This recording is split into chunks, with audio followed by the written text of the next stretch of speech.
Hey, what's up everybody, Viking here, and today I have an updated profile for my glad beasts. Before we get started though, I want to make a huge shout out to my friend Bill. He got me the fusions that I needed, because they're so impossible to find, and he found them, and I'm really grateful for that, and I am in his debt, so I can finally show you guys, like, a complete profile, and yeah.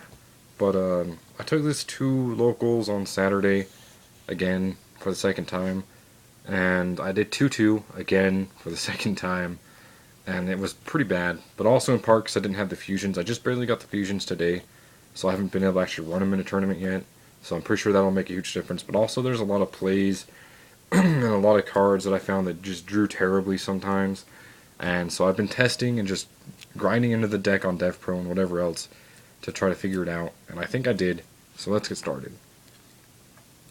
To start off, I got 3 laquari. He's still your main beater of the deck. And then I got 2 Darius, 2 equeste, 2 hoplomus. I decided to put him at 2 because you just sometimes need that extra defense, and there's a lot of times where I could have used it. Like if you have him in defense and a laquari in attack, say laquari gets deep prison or mirror force, he stays on field, so you keep the monster present, and it just, I don't know, it helps open up certain plays and helps, you know, keep something on field for a turn. And I have 1 bestiari because you have to have the 1 beastie. And then 1 bear, or I mean 2 bears, sorry, 2 bears. I might drop 1 for a mermelo, because this is kind of a bad late game top deck, but I guess mermelo would be 2. But, I don't know, bear works really well, because he helps get your search cards, plus he helps get your tensu, and he helps get rid of certain monster presences, so bear's pretty good. And 2 effect Valor. Valor, I'm using this in place of breakthrough skills for now, and it works almost just as well, but I'd rather have breakthroughs, because you can use it on your turn as well. So, yeah. Moving on to spells, I got 2 tenki. I decided to move this down to 2 because 3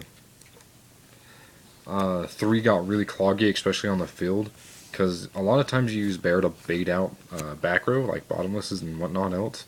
So a lot of times these end up staying on the field, and you want to be able to set your traps.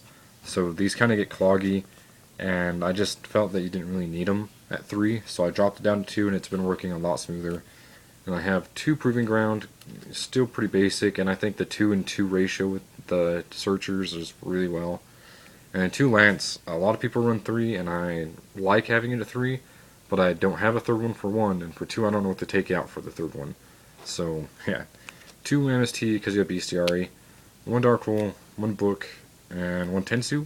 Tensu just helps open certain plays if you draw certain cards dead like Darius.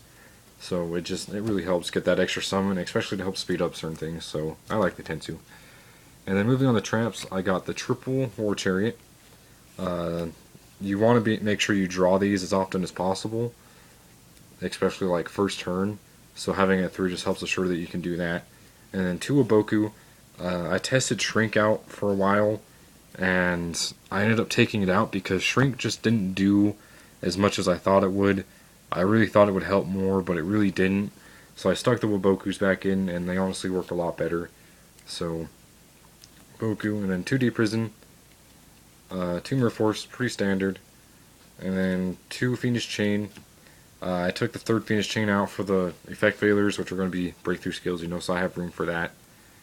And then I have 2 trap stuns, because you don't like back row, and then you can sign them out if you're against decks that don't really have back row, and then 1 ofs, bottomless, torrential, and compulse. That rounds it off the deck. I think it's 41 cards right now, just because I have a hard time thinking of certain things to take out, but honestly, 41 really doesn't ruin your draw rate at all. And again, it's been working a lot smoother now, and I've been just really cracking down on it in Dev Pro, and it's been working a lot better, so hopefully, if I can play tomorrow at tourney, we'll see if it works better, especially with the fusions. And then I got 2 nerokius, 2 gyzarus to start off the extra deck. Again, a huge shout out to Bill for helping me get these. 1 nerokius. I want to talk about nerokius real fast, because a lot of people don't see him as all that good. He's a 28 beater that can't be destroyed by battle, so he's a built-in waboku effect. Plus, if he attacks or is attacked, your opponent can't activate card effects until the end of the damage step. So he basically stops Boujin, stops anything that has an honest, stops Kalutes, you know, just stuff like that, and he stops Mirror Force, Deep Prison, stuff like that. So he honestly is an amazing card And plus, if you need to sit on him, you can. You can attack with him, tag out, go bestiari and another card, contact fuse into gyzarus, and then you get 3 different pops, so you basically clear your opponent's field after that. And it's just, Nerokius is honestly such a good card, and I wanted to kind of talk about it for a second. And then I have 1 essedarii. There's a lot of times where you'll have like 2 glad beasts on field that you don't really want on field, but you don't want them in grave either, so you don't want to XYZ with them. So you just contact fuse for essedarii, and set on essedarii for a turn. And then if you have glad beast in hand, or you draw into a tenki or a proving ground, you can add another glad beast, normal summon it, and then contact fuse out for another fusion. So essedarii just helps get rid of cards that are on field that are kind of dead. So that's why I like him. Then the heraklinos, he's decent, but I prefer to go into nerokius most of the time, just because nerokius is so strong. And then for XYZ, start off I got kagustuchi, Tiger King, maestroke, cowboy, diamond dyer, abyss dweller, and honor arc. These 2 specifically I'm borrowing from my friend Cameron. He let me borrow them from him on Saturday, and I kind of forgot to give them back, but hopefully he lets me borrow them a little bit longer so I can use them. So thanks to him.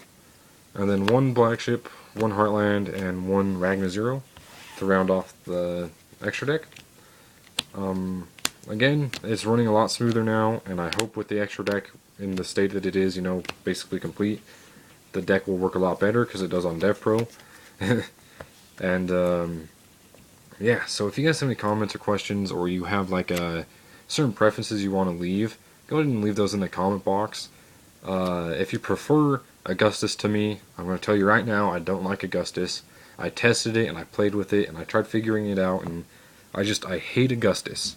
I honestly just really don't like him, and that's just my opinion. There's a lot of people that think otherwise, because he does open up certain plays, because if you have an Augustus in hand, you can tag out for the other Augustus out of your deck, and then you have Augustus' effect to summon the other Augustus, and then that Augustus gets his effect to summon another Glad Beast out of your hand.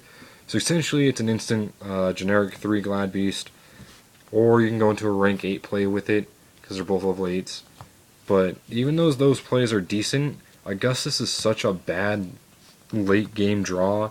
It's worse than Bear late game. It's worse than even a spell or trap late game. I don't like Augustus because of that reason, and also because if you draw both of them, you're kind of screwed, because it's like, what are you going to do now? Tribute summon them? That's just bad. And you could run Respite, but then you're dedicating 3 cards to like 1 or 2 combos that even then are kind of hard to get off sometimes. So I really just don't like Augustus. It takes up too much space, and it's just honestly kind of a slow card to run. So I really don't like it. But that's just my opinion. And then, yeah, so that's it for the deck profile here, guys. And thanks for watching. Be sure to like and subscribe to my videos and tell your friends. And again, if you have any comments or questions, go ahead and leave them in the comment box. Thanks for watching.